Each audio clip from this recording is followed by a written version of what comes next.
Warga masyarakat di Papua Barat Daya baru saja mengapresiasi prestasi kejaksaan karena membongkar beberapa kasus korupsi, mulai dari korupsi ATK di Kota Sorong, korupsi anggaran di Setda Kabupaten Sorong, sampai yang terakhir ini berupa korupsi pakaian dinas di kantor DPRD Provinsi Papua Barat Daya. Bravo untuk Kejaksaan Papua Barat Daya. Namun tiba-tiba saja publik dikejutkan lagi dengan munculnya berita perampokan APBD Provinsi Papua Barat Daya dengan nilai ratusan miliar rupiah yang terjadi di tahun 2023 dan 2024.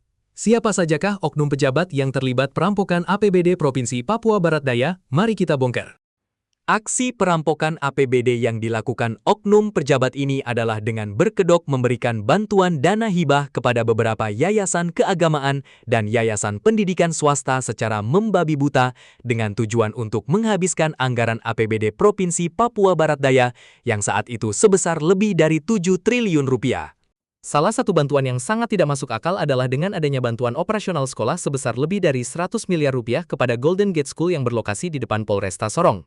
Bantuan itu diberikan sebesar 25 miliar rupiah di tahun 2023 dan sebesar 70 miliar rupiah di tahun 2024. Belum cukup sampai di situ.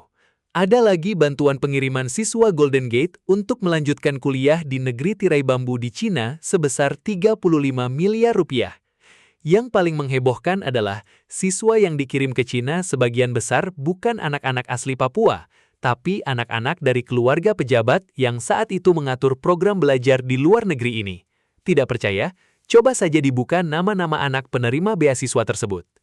Lalu bantuan yang terakhir, adanya bantuan pembangunan gedung sekolah Golden Gate yang baru yang saat ini sementara dibangun di kilometer 12 masuk, sebesar 35 miliar rupiah.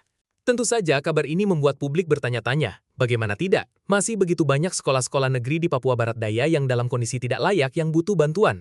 Tapi kok bantuan sebesar lebih 100 miliar rupiah bisa lolos ke sekolah swasta yang notabene baru dibuka 5 tahun yang lalu? Tentu saja bantuan-bantuan ke yayasan dan sekolah-sekolah swasta ini merupakan ladang pencucian uang bagi oknum-oknum pejabat yang dengan sengaja mengucurkan bantuan ini. Contohnya saja, bantuan uang tunai kepada sekolah Golden Gate di tahun 2023 dan 2024 sebesar lebih dari 100 miliar rupiah ini sudah dibantah oleh salah satu pengurus sekolah Golden Gate yang bilang bahwa dana tersebut hanya numpang lewat saja. Sebagian kecil yang kami terima, tapi sebagian besar kami kembalikan kepada oknum pejabat tersebut sesuai kesepakatan.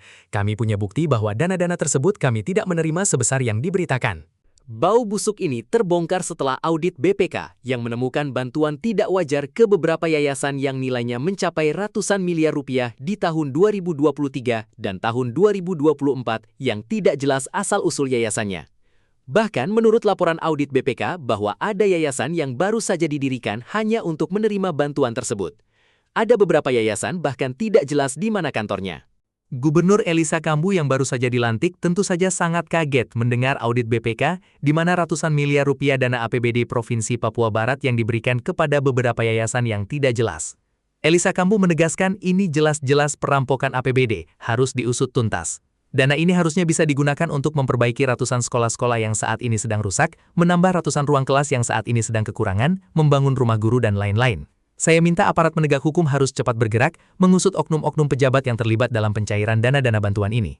Berikut ini nama beberapa oknum pejabat yang terlibat dalam kong-kali-kong perampokan APBD di tahun 2023 dan 2024 antara lain. 1.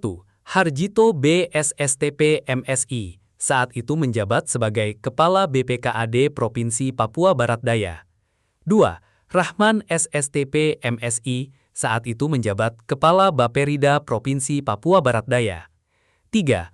Anhar Akib Kadar, SSTP MSI, saat itu menjabat Kepala Biro Pemerintahan Provinsi Papua Barat Daya, yang juga pernah menjabat sebagai pejabat Bupati Raja Ampat. 4. Muhammad Musaat, MSI, PLT Gubernur Provinsi Papua Barat Daya. Mereka ini orang-orang kuat yang katanya dibekingi oleh salah satu menteri kepercayaan Presiden Prabowo dan memiliki jaringan para alumni STPDN dengan orang-orang kuat di Kementerian Dalam Negeri.